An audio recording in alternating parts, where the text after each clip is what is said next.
ಆಕಾಶವಾಣಿ ಕಲಬುರಗಿ.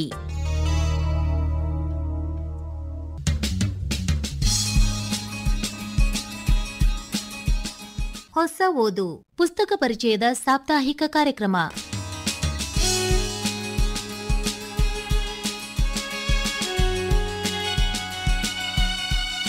ಇಂದಿನ ಹೊಸ ಓದು ಪುಸ್ತಕ ಪರಿಚಯ ಕಾರ್ಯಕ್ರಮದಲ್ಲಿ ಸೋಮನಾಥ್ ಡಿ ಅವರ ಮನವಾಣಿಗಳು ಹಾಗೂ ಬಸವರಾಜ್ ಐನೋಳಿ ಅವರ ಇಂಜಿನಿಯರ್ಗಳು ಶಿಕ್ಷಕರಾದರೆ ಈ ಪುಸ್ತಕಗಳ ಪರಿಚಯ ಮಾಡಿಕೊಳ್ಳುವಿರಿ.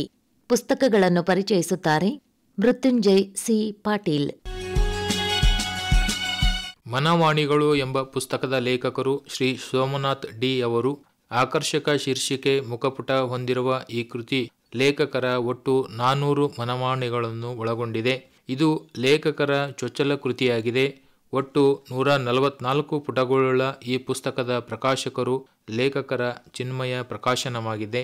ಹಾವೇರಿ ಜಿಲ್ಲೆಯ ಕರ್ಜಗಿ ಸರ್ಕಾರಿ ಅಲ್ಪಸಂಖ್ಯಾತರ ಮೊರಾರ್ಜಿ ದೇಸಾಯಿ ಪದವಿ ಪೂರ್ವ ಬಾಲಕಿಯರ ವಸತಿ ಕಾಲೇಜಿನಲ್ಲಿ ಪ್ರಾಂಶುಪಾಲರಾಗಿ ಸೇವೆ ಸಲ್ಲಿಸುತ್ತಿರುವ ಲೇಖಕರು ಸಾಹಿತ್ಯ ಕೃಷಿಯನ್ನು ಮನವಾಣಿಯ ಮೂಲಕ ಪ್ರಾರಂಭಿಸಿ ಪ್ರಸ್ತುತ ಸಮಾಜದಲ್ಲಿ ನಡೆಯುತ್ತಿರುವ ಅನೇಕ ಸಮಾಜ ವಿರೋಧಿ ವಿದ್ಯಮಾನಗಳು ಸಾಮಾಜಿಕ ಪರಿಸರವನ್ನು ಹಾಳು ಮಾಡುತ್ತಿರುವ ಸಂದರ್ಭದಲ್ಲಿ ಶ್ರೀ ಸೋಮನಾಥ ಡಿ ರವರು ಚಿಂತನೆಗಳನ್ನು ಮನವಾಣಿಯಲ್ಲಿ ಪ್ರಕಟಿಸುವ ಮೂಲಕ ಸಾಮಾಜಿಕ ಪರಿಸರವನ್ನು ತಿದ್ದುವಂತ ಶುದ್ಧಗೊಳಿಸುವಂತಹ ಕಾರ್ಯ ಶ್ಲಾಘನೀಯ. ಮನವಾಣಿಯಲ್ಲಿನ ಕೆಲವು ಆಕರ್ಷಕ ಮನವಾಣಿಗಳನ್ನು ಇಲ್ಲಿ ವಿವರಿಸ ಬಯಸುತ್ತೇನೆ.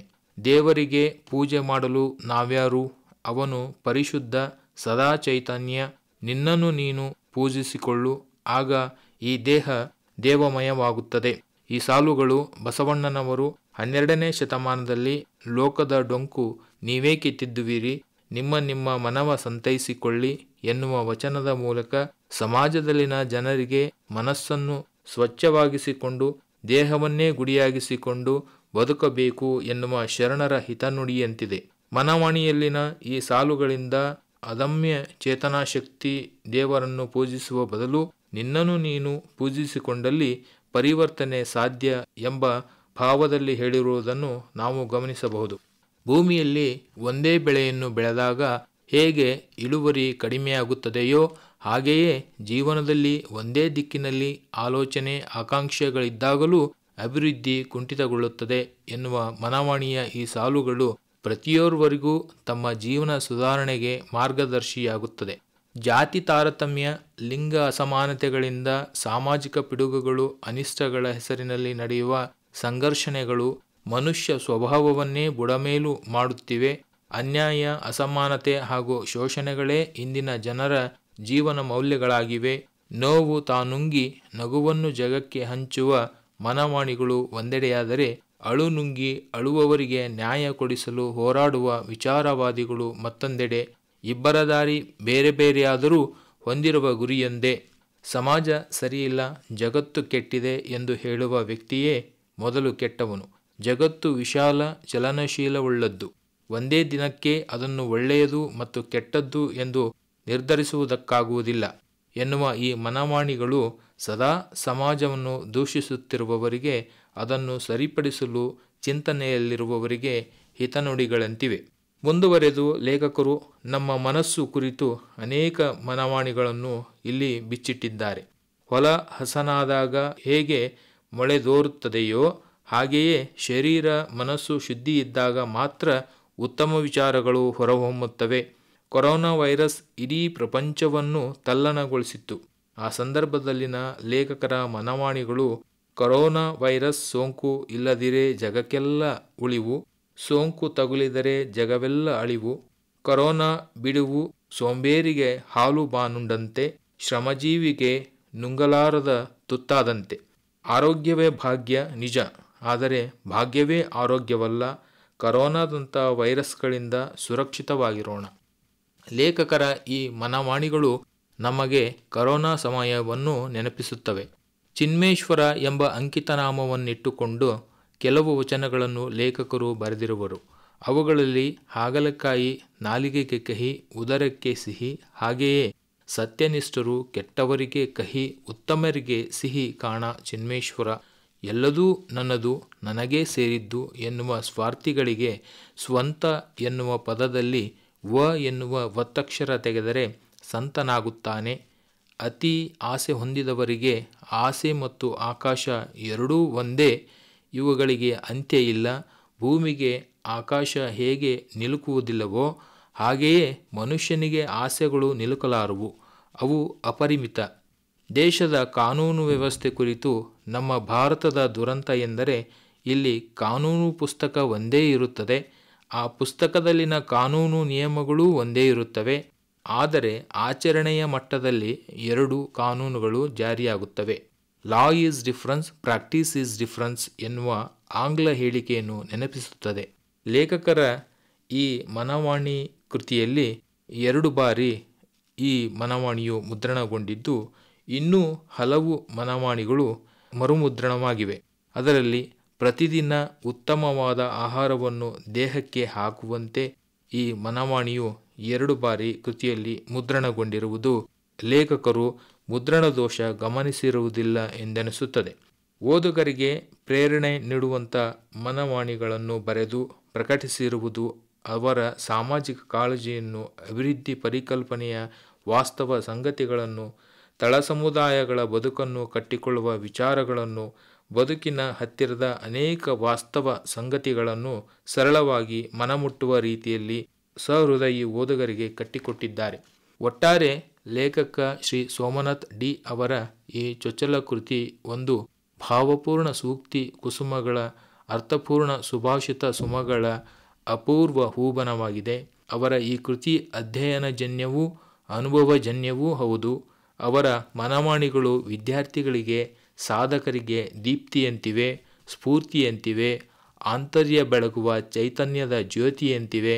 ಇಂತಹ ಅಮೂಲ್ಯ ಸಂಗ್ರಹಯೋಗ್ಯ ಕೃತಿಯನ್ನು ರಚಿಸಿ ಪ್ರಕಾಶಿಸಿದ್ದಕ್ಕಾಗಿ ಶ್ರೀ ಸೋಮನಾಥ್ ಡಿ ಅವರನ್ನು ಅಭಿನಂದಿಸುತ್ತಾ, ಇನ್ನೂ 100 ಕೃತಿಗಳು ಅವರ ಲೇಖನಿಯಿಂದ ಹರಿದು ಬರಲಿ ಎಂದು ಹೃನ್ಮನ ತುಂಬಿ ಹಾರೈಸುತ್ತೇನೆ. ಇಂಜಿನಿಯರುಗಳು ಶಿಕ್ಷಕರಾದರೆ ಎಂಬ ಶೀರ್ಷಿಕೆಯುಳ್ಳ ಕೃತಿಯ ಲೇಖಕರು ಶ್ರೀ ಬಸವರಾಜ್ ಐನೊಳ್ಳಿಯವರು. ಸರಕಾರಿ ಕಿರಿಯ ಪ್ರಾಥಮಿಕ ಶಾಲೆ ಭಕ್ತಂಪಳ್ಳಿ, ತಾಲೂಕು ಚಿಂಚೋಳಿಯಲ್ಲಿ ಸಹಶಿಕ್ಷಕರಾಗಿ ಸೇವೆ ಸಲ್ಲಿಸುತ್ತಿರುವ ಲೇಖಕರು ತಮ್ಮ ವೃತ್ತಿ ಜೀವನದಲ್ಲಿ ಕಂಡುಂಡ ಅನುಭವಗಳನ್ನು ಈ ಕೃತಿಯಲ್ಲಿ ಹಿಡಿದಿಟ್ಟಿದ್ದಾರೆ. ಲೇಖಕರು ಸ್ವತಃ ಒಬ್ಬ ಸಹಶಿಕ್ಷಕರಾಗಿ ಬರೆದ ಕೃತಿಗೆ ಇಂಜಿನಿಯರುಗಳು ಶಿಕ್ಷಕರಾದರೆ ಶೀರ್ಷಿಕೆ ಕೊಟ್ಟಿರುವುದು ಕುತೂಹಲವೆನಿಸುತ್ತದೆ. ಕೃತಿಯನ್ನು ಓದಿ ಮುಗಿಸುವಾಗ ಅನೇಕ ವಿಷಯಗಳು ನಮ್ಮ ಮನಸ್ಸನ್ನು ಮುತ್ತಿಕೊಳ್ಳುತ್ತವೆ. ಇದರಲ್ಲಿ ಇಂದಿನ ಶೈಕ್ಷಣಿಕ ಕ್ಷೇತ್ರದ ಅನೇಕ ವಾಸ್ತವ ಸಂಗತಿಗಳು, ದಿನಪತ್ರಿಕೆಯ ವರದಿಗಳು, ವಿದ್ಯಮಾನಗಳು, ಸಲಹೆಗಳು, ಸೂಚನೆಗಳು, ಭವಿಷ್ಯದ ಕನಸುಗಳು ಕಾಣಸಿಗುತ್ತವೆ. ಕೃತಿಯನ್ನು ಓದುವ ಸಂದರ್ಭದಲ್ಲಿ ಪ್ರತಿಯೊಬ್ಬರಿಗೂ ವೈಯಕ್ತಿಕ ನೆನಪುಗಳು ಕಾಡುವುದರಲ್ಲಿ ಸಂಶಯವೇ ಇಲ್ಲ. ಅಲ್ಲದೆ ನಮ್ಮ ಬಾಲ್ಯ ಜೀವನ ಹಿಂದಿನ, ಅಂದರೆ ಕಳೆದ ದಿನಗಳತ್ತ ಕರೆದೊಯ್ಯುತ್ತದೆ. ಒಂದು ಕೃತಿಯನ್ನು ಓದಿದಾಗ ಓದುಗರನ್ನ ಚಿಂತನೆಗೆ ಹಚ್ಚುವ ಕಾರ್ಯವನ್ನು ಪ್ರಸ್ತುತ ಕೃತಿಯು ನಮ್ಮನ್ನು ಚಿಂತನೆಗೈಯುವಂತೆ ಮಾಡುತ್ತದೆ.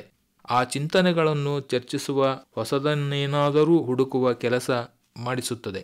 ಲೇಖಕರು ಒಬ್ಬ ಸೃಜನಶೀಲ ಬರಹಗಾರರಾಗಿ ಇದುವರೆಗೂ ಅವರು ಅನೇಕ ಕೃತಿಗಳನ್ನು ರಚಿಸಿದ್ದಾರೆ. ಇವರ ಶೈಕ್ಷಣಿಕ ಕ್ಷೇತ್ರಕ್ಕೆ ಸಂಬಂಧಿಸಿದ ಕೃತಿಗಳು ಹೆಚ್ಚು ಗಮನ ಸೆಳೆಯುತ್ತವೆ. ಸರ್ಕಾರಿ ಶಾಲೆಗಳಲ್ಲಿ ಗುಣಮಟ್ಟದ ಶಿಕ್ಷಣ, ಸರ್ಕಾರಿ ಶಾಲೆಗಳಲ್ಲಿ ಶಿಕ್ಷಣದ ಏಳು ಬೀಳುಗಳು, ಮುಳ್ಳಿನ ಗದ್ದುಗೆಯ ಮೇಲೆ ಮುಖ್ಯ ಗುರುಗಳು, ಕನ್ನಡ ಶಾಲೆಗಳು ಉಳಿಯಲಿ ಎಂಬ ಕೃತಿಗಳು ಶೀರ್ಷಿಕೆಗಳನ್ನು ಓದುತ್ತಿದ್ದಂತೆಯೇ ಕಣ್ಮುಂದೆ ಇಂದಿನ ಶಿಕ್ಷಣ ವ್ಯವಸ್ಥೆ ಬಂದು ನಿಲ್ಲುತ್ತದೆ.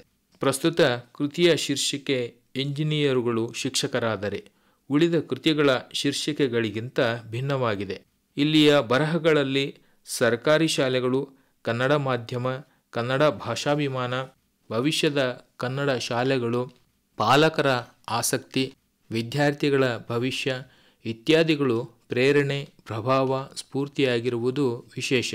ಪ್ರಸ್ತುತದಲ್ಲಿ ಸಮಸ್ಯೆಗಳ ಜೊತೆಗೆ ಭವಿಷ್ಯತ್ತಿನ ಶೈಕ್ಷಣಿಕ ವ್ಯವಸ್ಥೆಯ ಕುರಿತು ಚಿಂತನೆ ಮಾಡಿರುವರು.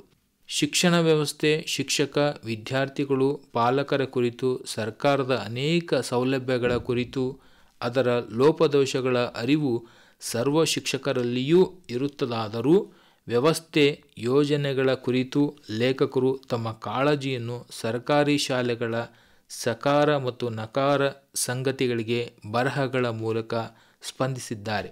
ವಿದ್ಯಾರ್ಥಿ ಮತ್ತು ಶಿಕ್ಷಕರ ನಡುವಿನ ಸಂಬಂಧ, ಮಕ್ಕಳ ಕಥಾಲೋಕ, ಇಂಗ್ಲಿಷ್ ಮೀಡಿಯಂ ಶಾಲೆಗಳು, ವಾರ್ಷಿಕ ಪರೀಕ್ಷೆಗೆ ಮಕ್ಕಳ ಗೈರು, ಕೈಬರಹ, ಶಿಕ್ಷಣ ಇಲಾಖೆಯ ಗೌರವ, ವೇದಿಕೆ ಕಾರ್ಯಕ್ರಮ ನಿರ್ವಹಣೆ, ಶಿಕ್ಷೆ ಮತ್ತು ಶಿಕ್ಷಣ, ವಿದ್ಯಾರ್ಥಿಗಳಲ್ಲಿ ಓದಿನ ಒತ್ತಡ, ನೀತಿ ಶಿಕ್ಷಣದ ಮೌಲ್ಯ, ಅಂಗನವಾಡಿಗಳು, ಸರ್ಕಾರಿ ಶಾಲಾ ವಿದ್ಯಾರ್ಥಿಗಳಿಗೆ ಏನೆಲ್ಲ ಉಚಿತ ಸೌಲಭ್ಯಗಳಿದ್ದಾಗ್ಯೂ ಅದನ್ನು ಸದ್ಬಳಕೆ ಮಾಡಿಕೊಳ್ಳದ ಕುರಿತು ಸರಳ ಭಾಷೆಯಲ್ಲಿ ಓದುಗರಿಗೆ ಅರ್ಥ ಮಾಡಿಸಿದ್ದಾರೆ. ಶಿಕ್ಷಕ ವೃತ್ತಿಗೆ ಸರ್ಕಾರ ಈ ಮೊದಲಿಗೆ ಗಣಿತ, ವಿಜ್ಞಾನ 6ರಿಂದ 8ನೇ ತರಗತಿ ಹಾಗೂ ಪ್ರೌಢ ಹಂತದಲ್ಲಿ BSc, B.Ed, D.Ed ಪದವಿಯನ್ನು ಪರಿಗಣಿಸುತ್ತಿತ್ತು.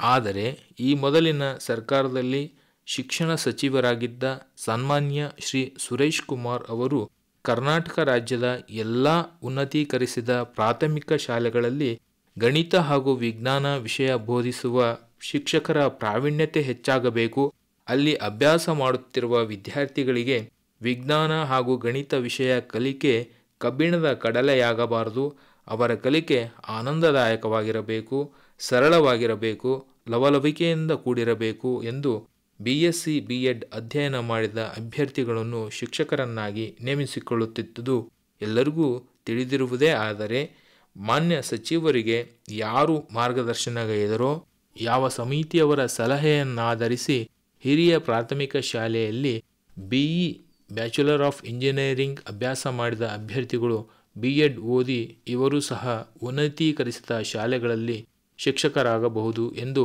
ಆದೇಶ ಹೊರಡಿಸಿದರು. ಅದರಂತೆ ಈಗ ಇಂಜಿನಿಯರಿಂಗ್ ಪದವಿ ಪಡೆದು B.Ed ಆಗಿರುವವರು ಸಹ ಶಿಕ್ಷಕರಾಗಿ ನೇಮಕಗೊಂಡಿದ್ದಾರೆ. ಈ ವಿಚಾರವನ್ನು ಲೇಖಕರು ನಮ್ಮ ಮುಂದೆ ಪ್ರಸ್ತಾಪಪಡಿಸಿ ಚಿಂತನೆಗೈಯಲು ಹಚ್ಚಿದ್ದಾರೆ. ಅಲ್ಲದೆ BSc, B.Ed ಆದ ಶಿಕ್ಷಕರು ಈ ಮೊದಲು ಸರಿಯಾಗಿ ಪಾಠ ಮಾಡುತ್ತಿರಲಿಲ್ಲವೇ? ಅವರು ಸರಿಯಾಗಿ ಪಾಠ ಮಾಡುತ್ತಿದ್ದರೆ ಇಂಜಿನಿಯರಿಂಗ್ ಪದವಿ ಹೊಂದಿದವರ ನೇಮಕಾತಿ ಅವಶ್ಯಕತೆ ಏನಿತ್ತು? ಇದಲ್ಲದೆ ಇಂಜಿನಿಯರಿಂಗ್ ಪದವೀಧರರಿಗೆ ಬೇರೆ ಬೇರೆ ಕ್ಷೇತ್ರಗಳಲ್ಲಿ, ತಾಂತ್ರಿಕ ವಿಭಾಗಗಳಲ್ಲಿ, ವಿವಿಧ ಖಾಸಗಿ ಕಂಪನಿಗಳಲ್ಲಿ ಸಾಕಷ್ಟು ಉದ್ಯೋಗಾವಕಾಶಗಳಿವೆ. ಆದರೆ BSc, B.Ed ಓದಿದವರಿಗೆ ಶಿಕ್ಷಕರಾಗುವ ಹುದ್ದೆ ಹೊರತುಪಡಿಸಿ ಬೇರೆ ಅವಕಾಶಗಳು ಬಹಳ ಕಡಿಮೆ. ಹೀಗಾಗಿ BE ಓದಿದವರು ಶಿಕ್ಷಕ ಹುದ್ದೆಗೆ ಬಂದಲ್ಲಿ BSc, B.Ed ಪದವೀಧರರ ಉದ್ಯೋಗಾವಕಾಶಗಳನ್ನು ಕಸಿದುಕೊಂಡಂತಾಗುತ್ತದೆ. ಇಷ್ಟೆಲ್ಲ ಅಲ್ಲದೆ BE ಓದಿದವರು 1 ವರ್ಷ ಮಾತ್ರ ಭೌತಶಾಸ್ತ್ರ, ರಸಾಯನಶಾಸ್ತ್ರ, ಜೀವಶಾಸ್ತ್ರ ಇಂತಹ ವಿಷಯಗಳನ್ನು ಅಭ್ಯಾಸ ಮಾಡಿರುತ್ತಾರೆ. ಆದರೆ BSc ಆದವರು 3 ವರ್ಷಗಳ ಕಾಲ ಗಣಿತ, ಜೀವಶಾಸ್ತ್ರ, ರಸಾಯನಶಾಸ್ತ್ರ, ಭೌತಶಾಸ್ತ್ರ, ಪ್ರಾಣಿಶಾಸ್ತ್ರ ಮುಂತಾದ ವಿಜ್ಞಾನ ವಿಭಾಗಕ್ಕೆ ಸಂಬಂಧಿಸಿದ ವಿಷಯಗಳನ್ನು ಅಭ್ಯಾಸ ಮಾಡಿ ಆಯಾ ವಿಷಯದಲ್ಲಿ ಜ್ಞಾನ ಸಂಪಾದನೆ ಮಾಡಿರುತ್ತಾರೆ. 1 ವರ್ಷ ಅಭ್ಯಾಸ ಮಾಡಿದವರಿಗಿಂತ 3 ವರ್ಷ ವಿಷಯ ಅಧ್ಯಯನಗೈದವರು ಹೆಚ್ಚು ಪ್ರಾವೀಣ್ಯತೆ ಪಡೆದವರಾಗಿರುತ್ತಾರೆ ಎನ್ನುವ ವಿಚಾರ ಸರ್ಕಾರಕ್ಕೆ ಏಕೆ ಗೊತ್ತಾಗಲಿಲ್ಲ? ಈ ಕುರಿತು ತಜ್ಞರು ಸರ್ಕಾರಕ್ಕೆ ಏಕೆ ಮಾರ್ಗದರ್ಶನ ಮಾಡಲಿಲ್ಲ ಎಂಬ ತರ್ಕದೊಂದಿಗೆ ಓದುಗರಿಗೆ ಚಿಂತನೆಗೈಯುವಂತೆ ಮಾಡಿದ್ದಾರೆ. ಈ ಒಂದು ವಿಷಯಕ್ಕಾಗಿ ಈ ಕೃತಿಯ ಶೀರ್ಷಿಕೆ ಸೂಕ್ತವೆನಿಸುವುದು. ಲೇಖಕರ ಕರ್ತವ್ಯನಿಷ್ಠೆ, ಕಾಳಜಿಗೆ ಕರ್ನಾಟಕ ಸರ್ಕಾರ ರಾಜ್ಯ ಅತ್ಯುತ್ತಮ ಶಿಕ್ಷಕ ಪ್ರಶಸ್ತಿ, ಹಾರಕೂಡ ಶ್ರೀಮಠದಿಂದ ಕಲ್ಯಾಣ ಕರ್ನಾಟಕ ಶಿಕ್ಷಕ ರತ್ನ ಪ್ರಶಸ್ತಿ, ಕೋಟನೂರು ಜಿಡಗ ಮಠದಿಂದ ರಾಷ್ಟ್ರಶಿಲ್ಪಿ ಶಿಕ್ಷಕ ಪ್ರಶಸ್ತಿ ದೊರೆತಿವೆ. ಇದುವರೆಗೂ ಒಟ್ಟು 15 ಕೃತಿಗಳನ್ನು ಪ್ರಕಟಿಸಿರುವ ಲೇಖಕರು ಪ್ರಸ್ತುತ ಈ ಕೃತಿ 2024ರಲ್ಲಿ ಪ್ರಕಟವಾಗಿದೆ. ಕೃತಿಯನ್ನು ಮಾತೋಶ್ರೀ ಈರಮ್ಮ ವಡ್ಡನಕೇರಿ ಪ್ರತಿಷ್ಠಾನ ಅವರು ಪ್ರಕಾಶನಗೈದಿರುವರು.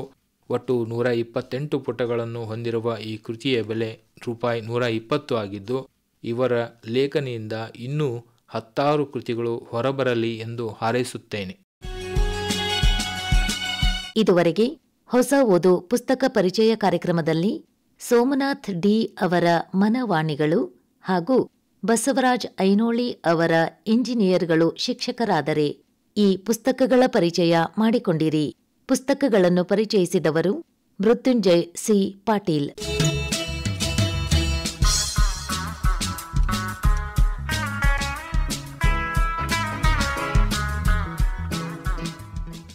ನಿರ್ಮಾಣ ನೆರವು ಮಧು ದೇಶ್ಮುಖ್. ನಿರ್ಮಾಣ ಶಾರದಾ ಜಂಬಲ್ದಿನ್ನಿ. ಹೊಸ ಓದು ಪುಸ್ತಕ ಪರಿಚಯ ಕಾರ್ಯಕ್ರಮ ಪ್ರಸಾರವಾಯಿತು.